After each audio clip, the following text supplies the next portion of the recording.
juróom-ñetti waxtu jot na ci guddi mbaa xam ngeen ni couvre-feu bi tàmbali na.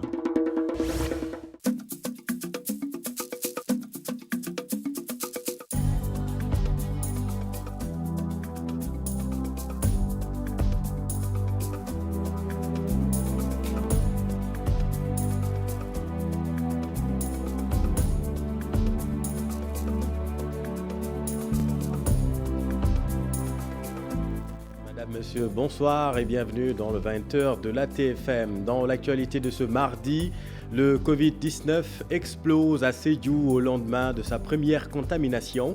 Le premier cas de coronavirus dans la région a contaminé 25 personnes. 87 nouvelles contaminations sont enregistrées aujourd'hui au Sénégal. Dakar, plus que jamais épicentre de l'épidémie. Sur les 823 cas confirmés, plus de la moitié déclarés dans la capitale. Le gouverneur de la région n'écarte pas de nouvelles mesures prophylactiques plus sévères si cela s'impose. Gardez la distance, fini les longues queues devant les boulangeries. Le ministère du Commerce vous livre le pain à la maison. C'est l'objectif de la nouvelle plateforme électronique lancée par le ministère. Du pain transporté et vendu dans des conditions d'hygiène optimales. Mais comment ça marche? On vous explique tout dans cette édition. Voilà pour le sommaire, tout de suite le développement.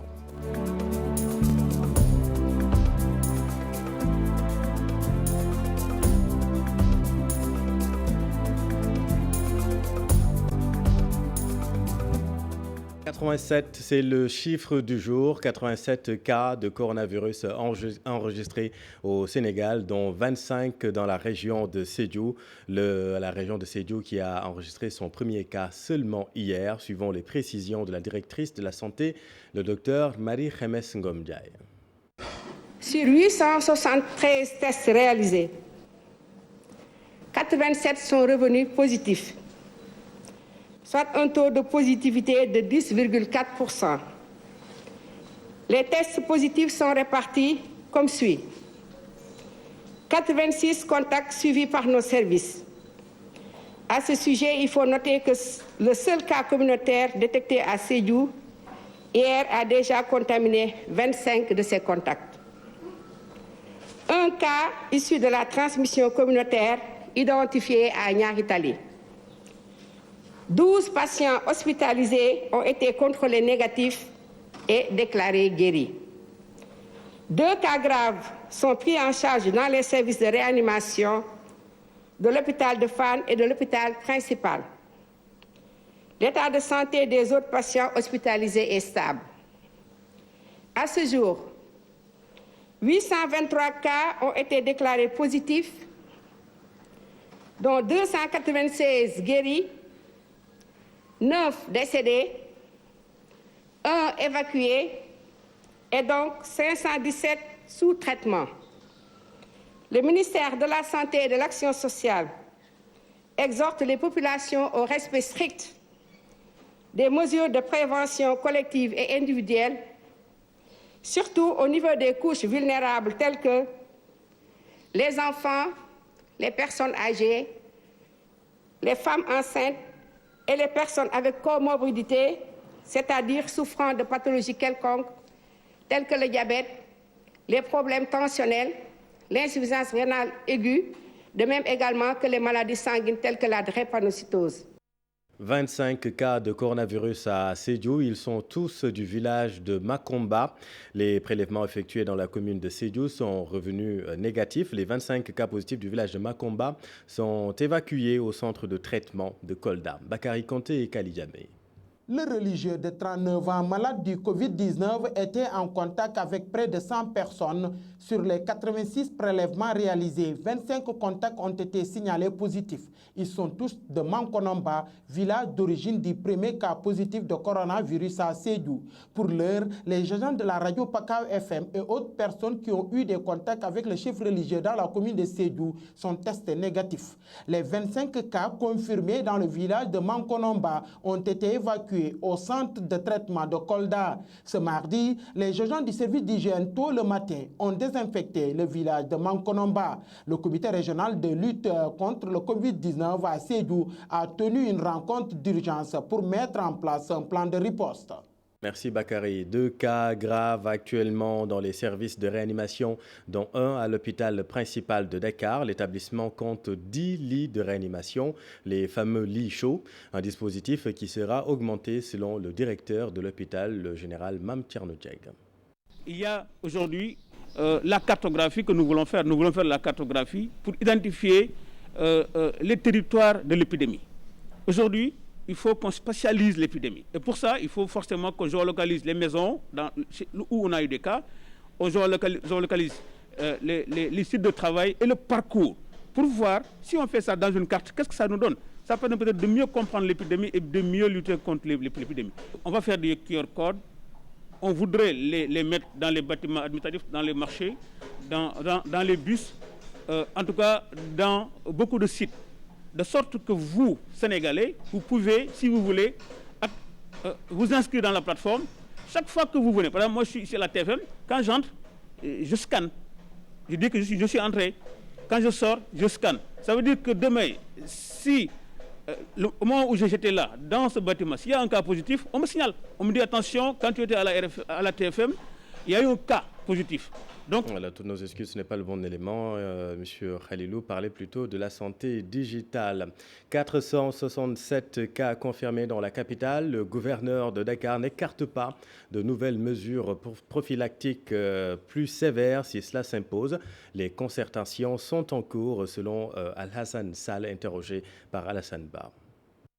Nous devons non seulement de renforcer la sensibilisation, la communication relativement à cette question, mais également, s'il le faut, prendre de nouvelles mesures.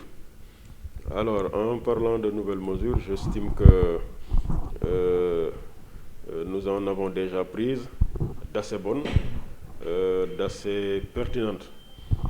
Alors, s'il va falloir les corser, je demeure convaincu que ces décisions-là seront corsées. Voilà. Donc de nouvelles mesures seront prises pour évidemment renforcer le dispositif de prévention pour que s'estompent le plus rapidement possible ces cas communautaires. Alors nous allons réfléchir sur ces nouvelles mesures à devoir prendre, mais également partager avec qui de droit, pour que la prise de ces mesures se fasse en parfaite intelligence avec l'ensemble des acteurs et que tout le monde comprenne que quelle que soit la mesure qui sera prise ou qui doit être prise, eh bien que l'on sache et que l'on comprenne que c'est pour le bien de la communauté. On peut s'y attendre dans les jours à venir? Oui, certainement. Vous savez, la gestion de la pandémie, ce n'est pas uniquement le gouverneur, le préfet, etc. Donc, c'est tout un ensemble. Et sur les 823 cas confirmés au Sénégal, plus de la moitié est enregistrée à Dakar. Dakar Sud concentre 118 Covid+, et 90 cas communautaires recensés à ce jour. La cartographie de la pandémie avec Aminata Marisso. Elle est la première ville à avoir enregistré un cas positif au Covid-19. Depuis, la capitale du Sénégal garde la première place dans le comptage des positifs au Covid-19. Sur les 823 cas confirmés au Sénégal, Dakar concentre les 467 cas. Des contaminations enregistrées dans plusieurs localités. Le district de Dakar Sud concentre aujourd'hui 118 cas positifs, soit la plus importante masse. Le district Dakar Sud regroupe les localités comme Médina, Fass, Colobane, Fann Point E, Amitié. Une tendance à la baisse pour le district Dakar Ouest qui pourtant abritait les premiers cas de Covid-19 et qui occupait la première place. Aujourd'hui, le district arrive à la deuxième position avec 81 cas. Dans Dakar Ouest, nous avons les localités comme Yoff, Ngor, Almadi, Ouakam. L'avènement des cas communautaires a peut-être participé au changement de la donne. Dakar Nord, avec ses 62 cas, est constitué des parcelles assainies de la Patte d'Oie, Grand Yoff, etc. À ce jour, Dakar Centre enregistre 68 cas. Dans Dakar Centre, nous avons les localités comme Niary Tally, Grand Dakar, Biscuiterie. D'ailleurs, le seul cas communautaire du jour est enregistré à Niary Tally. Toujours dans le tableau de Dakar, la commune de Mbao enregistre aujourd'hui un cas important. 33 cas au total sont enregistrés dans cette localité, suivi de Pikine avec 32 cas, Guédiawaye 23 cas, Yeumbeul 20, Keur Massar 6, Sangalkam 9, Rufisque 10, Diamniadio 5. Et pourtant, ces localités citées avaient suscité une psychose vu la masse importante de population. Dans la capitale sénégalaise, les mesures barrières sont en train d'être appliquées. C'est le cas dans les marchés qui sont aujourd'hui tenus de fermer au plus tard à 17h, tout pour éviter la transmission communautaire souvent notée au niveau de ces lieux de commerce. Merci Aminata. Jusque-là épargné, Kaffrine veut renforcer sa barricade face au flux de voyageurs clandestins. Les autorités médicales plaident pour le renforcement des postes de surveillance afin de préserver la localité. Omar Ndiaye et Boubacar Bop. L'apparition de cas confirmés de coronavirus dans les régions frontalières avec Kaffrine comme Tambacounda, Diourbel, Louga, Fatick et Kaolack interpelle les autorités médicales qui demandent la mise en œuvre de tous les moyens nécessaires pour arrêter les voyageurs entre régions qui continuent malgré l'interdiction. Notre souci, notre difficulté, ce sont les rentrées clandestines. La région de Kaffrine, c'est vrai, n'a pas encore enregistré de cas confirmés Covid.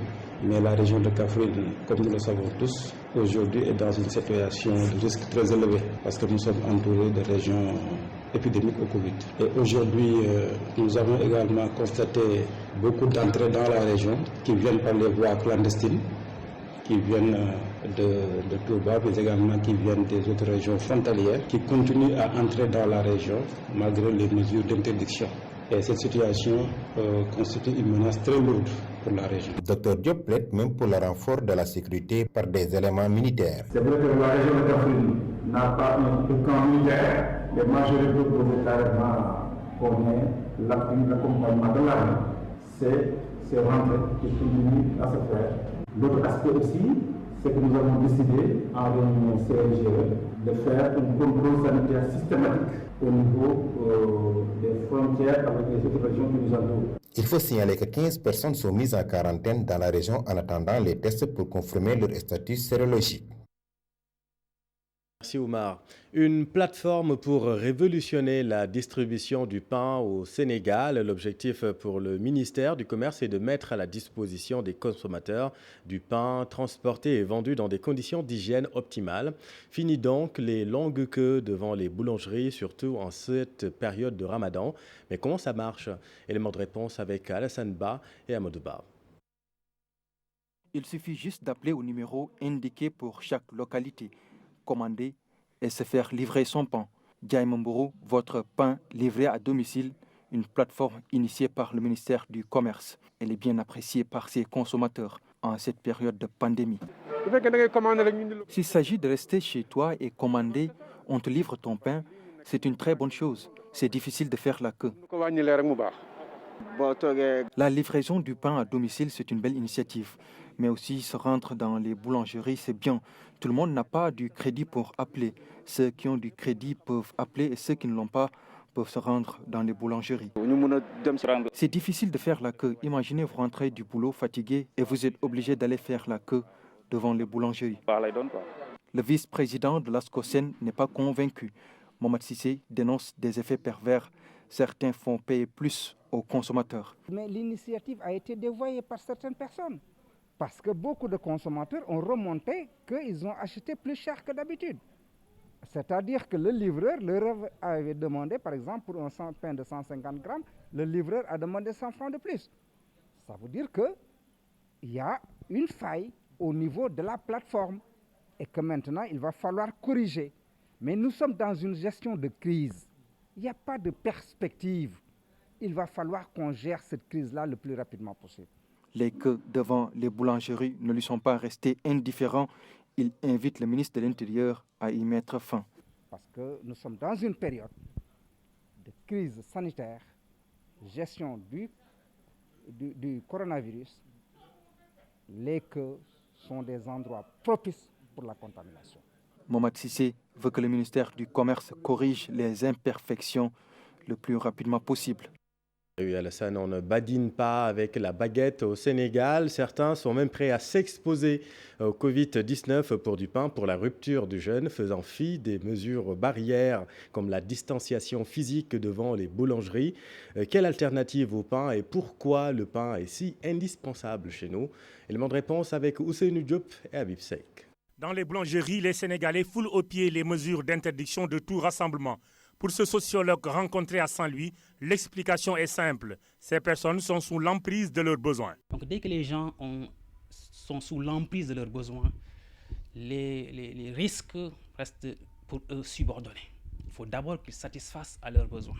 Donc je me suis dit, voilà, quand vous voyez ces gens de scène, quand vous les observez, que vous avez une conscience de santé publique ou une conscience de la létalité de la maladie. Dans presque toutes les boulangeries du pays, c'est le même constat. Les populations se rassemblent sans tenir compte des mesures d'interdiction et de prévention pour faire face au coronavirus. Pour Sarah Ndiaye, l'État a joué pleinement son rôle. Reste maintenant aux parents de conscientiser ceux qui sont sous leur responsabilité.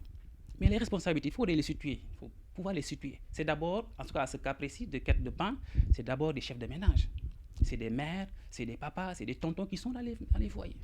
Pourquoi ils envoient autrui à aller chercher du pain, alors qu'eux-mêmes ils savent que le risque est là-bas? Pour le sociologue, il faut encore des mesures drastiques pour sensibiliser les récalcitrants. Ça aurait un effet dans la conscience de ceux qui sont là-bas et se dirait peut-être que mieux vaut rentrer chez soi tranquillement et de ne pas revenir que d'aller chercher du pain en se mettant en danger.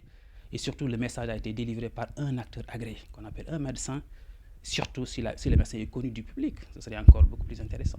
Dans tout le pays, c'est le même constat après l'interdiction de la vente du pain dans les boutiques. Pour satisfaire leurs besoins, les Sénégalais ont pris d'assaut les boulangeries pour se procurer du pain, très prisé en cette période de Ramadan. Malheureusement, il semble ignorer que beaucoup d'entre eux courent des risques énormes avec la multiplication des cas communautaires au Sénégal. Merci Ousseynou. Parlons de la distribution de denrées. La commune de Guinaw Rail Sud a reçu 320 tonnes de riz, 320 tonnes destinées à 3207 ménages. La répartition se fera sur une durée de 10 jours. Habib Faye et Moudou Diop. Ce stock de vivres est destiné à plus de 3200 ménages, soit l'équivalent de 66 000 francs CFA par famille. À Guinaw Rail Sud, le ministre du Développement communautaire a entamé la distribution des denrées. Ceci entre dans le cadre de la lutte contre le Covid-19. Soit 57% de la population de la commune de Guinaw Rail Sud. L'État a pris l'option, effectivement, de doter les ménages de vivres composés d'un kit complet, 100 kg de riz, 10 kg de sucre, 10 kg de pâte, 10 litres d'huile et un paquet de 18 savons morceaux de 300 grammes.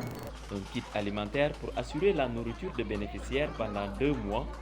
Il faudra aux autorités un délai de 10 jours de distribution pour faire le tour de la commune. Je vendais du couscous le soir, mais je ne peux plus faire cette activité à cause de la pandémie. Donc, je reste chez moi. Avec cette maladie, nos époux ne travaillent plus. Cette aide arrive alors à son heure. Nous allons aussi vraiment essayer de régler certains gaps au niveau vraiment de chaque quartier. Voilà ce que nous pourrons faire. Nous avons payé. Il y a aussi nos partenaires aussi qui nous ont aidés. À Guinaw Rail Sud, on compte 11 000 ménages. La municipalité va trouver d'autres voies et moyens pour donner un coup de main aux 8 000 ménages qui ne figurent pas dans le registre des bénéficiaires. Merci Habib. Le sous-préfet de Dakar Plateau annule la délibération portant autorisation spéciale des recettes et dépenses à la Médina. C'est une demande d'un collectif de conseillers en conférence de presse. Ils accusent le maire d'une gestion nébuleuse du fonds Covid-19 de la commune. Pape Faraning et Abadouba. Les délibérations portant autorisation spéciale de recettes et dépenses sont la pomme de discorde entre certains conseillers municipaux et le maire de la Médina. Le collectif s'oppose fermement à une affectation de budget pour atténuer la souffrance des populations impactées par le Covid-19. Il nous a demandé 110 millions en dépenses diverses. À l'arrivée, c'est 312 millions qu'il voulait. C'est là. Les documents sont là. Pourquoi le préfet nous a suivis? Il a annulé. Et les 110 millions, il les a mis sur les postes d'affectation 509, qui représentent les dépenses diverses. Un fourre-tout en comptabilité. Ce qui veut dire qu'aujourd'hui, ça ne garantit pas la transparence. Il a demandé aussi 187 millions d'autorisation spéciale, dont 60 millions provenant du financement de PACASEN. Ce financement-là, c'est pour l'investissement. Il ne peut pas l'utiliser pour combattre la maladie. Le collectif déplore le mode de convocation et la démarche du maire. Pourquoi? Parce qu'il y a eu vice de forme. Sur la forme, il a violé l'article 146 du Code général des collectivités territoriales et l'article 147. L'article 146 dit que pour convoquer une réunion du conseil municipal, le maire doit adresser une convocation écrite au conseiller, plus le document et à son domicile. C'est ce qu'il n'a pas fait. Il nous a balancé des SMS pour nous dire qu'il y a réunion. Deuxième vice de forme, il a délibéré sans quorum. C'est à l'entrée de la salle qu'on nous a remis nos documents. Les membres du collectif, qui sont au nombre de 18, exigent un nouveau vote de budget avec plus de transparence dans la gestion. Le maire Bamba Fall nie toutes ces accusations. Selon lui, 46 conseillers sur 66 ont signé la délibération. Il avait besoin de 110 millions de francs CFA pour soutenir plus de 4000 ménages. Bamba Fall accuse en revanche le sous-préfet de Dakar Plateau et certains politiques d'être les instigateurs de cette rébellion contre lui. On a convoqué régulièrement en urgence le conseil municipal de la Médina. On ne pouvait même pas convoquer l'ensemble des 66 conseillers. On pouvait convoquer le tiers ou le cinquième. Mais par prudence, j'ai convoqué tous les conseils. Alors, sur 66, les 34 pouvaient délibérer. Mais dans cette feuille de présence que vous voyez, 46 conseillers ont répondu à l'appel. Même l'adjoint au maire qui parle, les autres adjoints au maire sont là. L'adjoint au maire qui parlait n'a même pas voté le budget le jour où on votait le budget. Il ne devait même pas se prononcer sur le budget. Alors, il est allé avec l'aide du sous-préfet recenser 18 personnes selon ses dires. Comment 18 personnes peuvent bloquer une délibération votée à l'unanimité par 46 conseillers? Lui seul a voté abstention. Le sous-préfet de Dakar m'écrit une lettre pour me dire qu'un groupe de conseillers n'a pas voulu voter, donc je bloque la délibération. Le sous-préfet est un comploteur. Le sous-préfet, depuis son installation, a combattu toujours la Médina. Pour chaque délibération, on y va jusqu'à 2 fois ou 3 fois, n'est-ce pas, de lecture pour qu'il puisse valider. Dans cette délibération, il n'y a que 110 millions qui ont été proposés. Ce n'est pas de l'argent comptant, ce sont des inscriptions budgétaires. Fenêtre sur le monde avec l'artémisia, la plante réputée miraculeuse contre le coronavirus. Elle existe dans notre pays, venue de la Chine, et la réputation de guérir des pathologies comme la malaria. Et tout récemment, le Covid-19, c'est à Madagascar qu'elle fait ses preuves contre le coronavirus selon le président malgache, mais c'est surtout un médecin-chercheur congolais qui l'a vulgarisé ces derniers temps par ses recherches. Il a accordé un entretien à une chaîne américaine basée à Washington. Son récit avec Daniel Diouf. L'homme du Covid organique, c'est lui, Jérôme Mouniangui, un jeune médecin-chercheur âgé seulement de 33 ans, un pur produit d'une université technologique de Kinshasa. 2013, une année phare dans sa vie. Il obtient son diplôme en médecine. C'est aussi l'année de sa réussite au concours international Cursus Bettencourt, du nom de la défunte milliardaire française Liliane Bettencourt. Il regagne la France.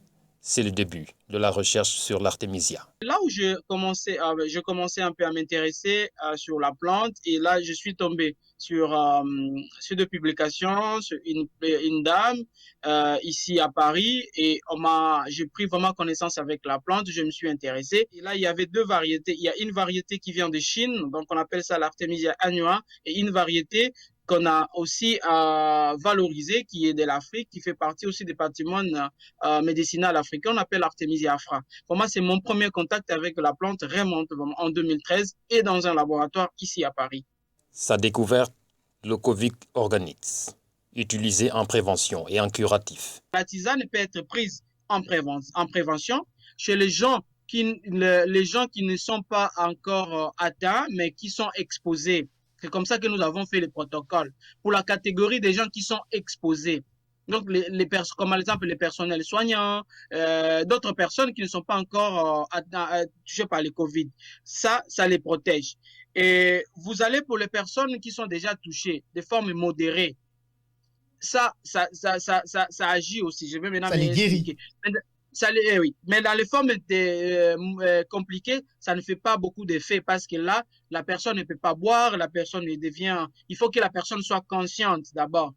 Le protocole avait été proposé à des gouvernants africains, mais seul Madagascar a été réactif. Sa réactivité a permis au produit de connaître une grande promotion aujourd'hui. C'est la République de Madagascar qui a mordu à l'hameçon. C'est ça. C'était plus rapide, c'était visionnaire en fait. Je même une collègue, elle est malgache, elle était ici, elle est rentrée chez elle au Madagascar. Elle est partie avec le protocole, le ministre a reçu le protocole. Le ministre n'a pas tardé. L'information est remontée jusqu'au président de la République. Donc, et arrivé chez le président de la République, le président de la République a trouvé que le protocole était très bon. De l'adversité, il en a connu. Déjà sur le terrain en Afrique, mais aussi des menaces institutionnelles venues de l'OMS. Lorsque nous avons publié ce résultat des recherches, le premier d'abord à s'attaquer à nous, c'était les revendeurs de médicaments sur le continent africain. Les petites sociétés indiennes et chinoises qui s'installent impunément sur le continent africain. On me fait un premier procès comme quoi je suis en train de faire la diffamation contre certains dépôts pharmaceutiques. C'était les allégations qui n'étaient pas fondées, bien sûr. Le dossier a été classé sans suite. Patrice Lumumba disait: levons-nous, c'est maintenant que la solidarité africaine doit se matérialiser et se concrétiser, rappelle le docteur Jérôme Mouniangui, qui appelle nos gouvernants à soutenir la recherche africaine pour éviter que d'autres mains ne la financent et donc la dirigent. Merci Daniel. Fini le foot pour cette saison en France. Rendez-vous en septembre. L'annonce est faite par le Premier ministre Édouard Philippe au Palais Bourbon. La mesure concerne beaucoup de footballeurs sénégalais en Ligue 1 et 2 française. Cher Tidiane Diao. Rendez-vous en septembre pour les amoureux de la Ligue 1 française. Le Premier ministre de la France, dans une allocution, a dévoilé ce mardi le plan de déconfinement pour lutter contre le Covid-19. Résultat, aucun rassemblement sportif ne sera organisé avant le mois de septembre. En plus du top 14 de rugby, le championnat de France de football de Ligue 1 s'arrête ainsi à la 28e journée. Le casse-tête pour les dirigeants sera de décider qui va jouer les compétitions européennes et quelles équipes vont être concernées par la descente et la montée en première division. Les internationaux sénégalais à l'arrêt pour une durée d'au moins de 7 mois depuis le début de la pandémie en février. Les conséquences risquent d'être fâcheuses sur tous les plans, notamment économiques. Merci, cher Tidiane. C'est la fin de cette édition. Merci de l'avoir suivi. Dans un instant, les 5 minutes d'Oussas Pape Anne et puis retrouver un peu plus tard votre émission Célébrité et religion avec Yahwa et un peu plus tard, dans la deuxième partie de soirée, votre rendez-vous du soir durant le mois de Ramadan, quartier général avec Pape Cheikh Diallo. Excellente suite des programmes sur TFM.